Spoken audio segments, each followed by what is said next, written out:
ये बहुत दुर्भाग्यपूर्ण एक स्थिति है हिमाचल प्रदेश में जो वर्तमान में मैं देख रहा हूँ। अधिकारी भी नेताओं की तरह ही उन नेताओं, सत्ता पक्ष के नेताओं के इशारे पर जो है वो चल करके जैसा बोलते हैं वैसा करते हैं, यानी कि सदन को गुमराह करने की सारी हदें पार कर दी हैं। सर, जिस तरह से करुणा मूलक का एक बड़ा इशू था, आपके इसमें में काफ़ी नौकरियां दी गई और आंदोलन भी काफ़ी लंबे अरसे तक किया, कांग्रेस ने कमिटमेंट की थी, लेकिन उसके मुताबिक अभी नौकरियां नहीं मिली। 180 नौकरियों का ही आबाद हुई है। तो क्या लग रहा है उनके साथ भी धोखा हुआ है? नहीं, देखिए, इस बात को लेकर के बड़ा मैं साफ कह रहा हूँ कि हिमाचल प्रदेश में करुणा मूलक आधार पर अगर नौकरियां सबसे ज़्यादा दी हैं तो भारतीय जनता पार्टी की पूर्व सरकार ने दी है। जब हम सत्ता में थे तो शुरू के दौर में मैंने इस बात को देखा कि इसमें जो नियम बनाए गए हैं, जो रूल्स का जो प्रोविज़न किया गया है, उसमें संशोधन करने की आवश्यकता है और उसमें हमने किए भी। पहले तो नियम यह था कि 50 साल तक कोई आदमी, किसी की अगर कर्मचारी की अगर मृत्यु होती तो उसके परिवार को नौकरी की पात्रता रहती थी, लेकिन 50 वर्ष के बाद कोई मर जाता तो उसकी पात्रता ही समाप्त हो जाती थी। तो वो बहुत दुर्भाग्यपूर्ण था। मैंने कहा कि ये तो अमानवीय सोच है एक तरह की।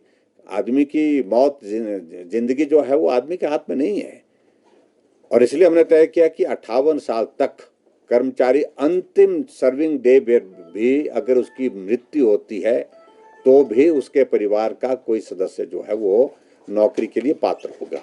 ये किया। उसके आयु सीमा के साथ साथ में उनकी जो पर्टिकुलरली जो आय सीमा, उसमें भी हमने परिवर्तन किया और उस कारण से 6000 में से लगभग 5000 के करीब, 4500 से ज़्यादा बेरोजगारों को हमने नौकरी दी, जो अभी तक का हाईएस्ट आंकड़ा है हिमाचल प्रदेश में करुणा मूलक आधार पर। लेकिन वर्तमान सरकार कह रहे हैं कि हमने 20 महीने में सिर्फ 180 नौजवानों को नौकरी दी गई। तो ये मैं समझता हूँ कि बहुत खिलवाड़ है उन लोगों के साथ। ठीक है, उस वक्त भी वो अपने स्ट्राइक पर बैठे और मैंने उनको कहा था कि जब हम काम कर रहे हैं, आपके लिए मदद कर रहे हैं, तो ये स्ट्राइक नहीं करनी चाहिए। और उस वक्त ये सत्ता पक्ष के लोग जाकर के उनके वहाँ पर उस तंबू में जाकर के उनको उकसाते रहे। आज वही लोग हमको कह रहे हैं कि हमने गलत किया है, हमको उस तरह से नहीं करना चाहिए था जिस प्रकार से हमने पिछली सरकार में इन लोगों को कहने पर किया है। और आज वो पछता रहे हैं कि वर्तमान सरकार तो उनकी बातों को सुन ही नहीं रही है, उनकी बातों को मान ही नहीं रही है। और आज जिस प्रकार से मुख्यमंत्री जी ने कहा कि हमने कमेटी कॉन्स्टिट्यूट की है और कमेटी की रिपोर्ट आने के बाद हम जो 6 महीने के बाद, देखिए, आज तक के इतिहास में हिमाचल प्रदेश में यही हुआ है कि जो टाइम फ्रेम या जो भी बातें कही हैं वो जो है वो सत्य साबित नहीं हुई है, ये हकीकत है। कर्मचारी सर जाहिर कर रहे हैं एरियर और डीए के मसले को लेकर, और बीते दिनों प्रदर्शन भी हुआ था, उसमें 10 लोगों को नोटिस जारी किए हैं सरकार ने। क्या लग रहा है, सरकार इस ओर ध्यान नहीं देती? देखिए, कर्मचारी अपने लोकतांत्रिक अधिकार के अनुरूप मांग कर रहे हैं। मैं समझता हूँ कि उसको दबाने की आवश्यकता नहीं है।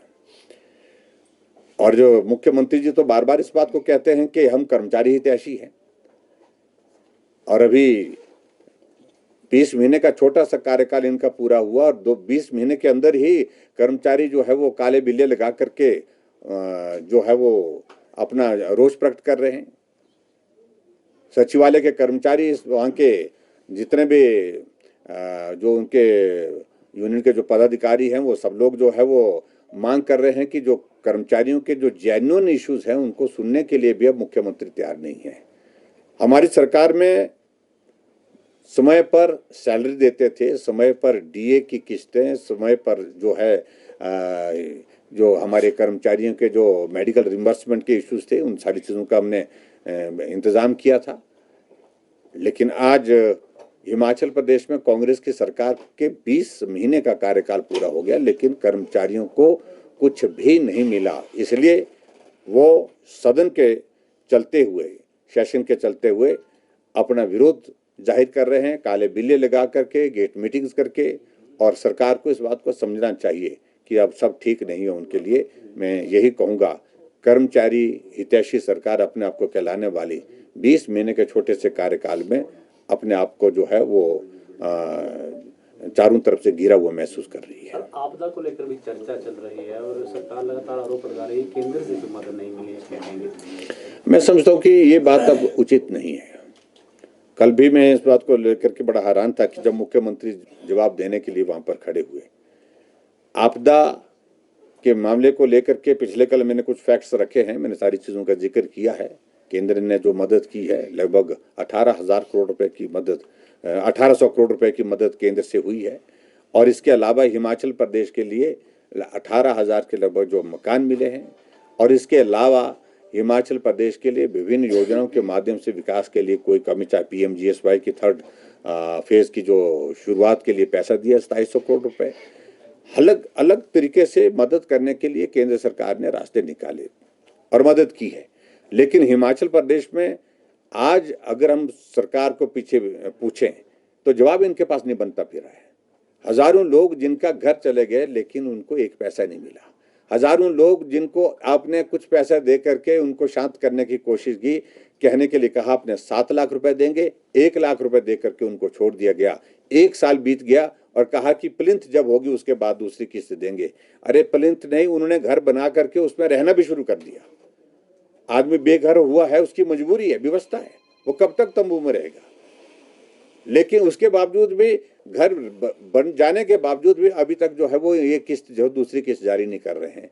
और अभी हाल ही में जो नुकसान हुआ है हिमाचल प्रदेश में, जिसमें 70 से ज्यादा लोगों की दुखद मृत्यु हुई है, बहुत जगह गांव बह करके चले गए हैं, वहां के बारे में सरकार अभी तक शांत है, अभी तक बोल नहीं रही है।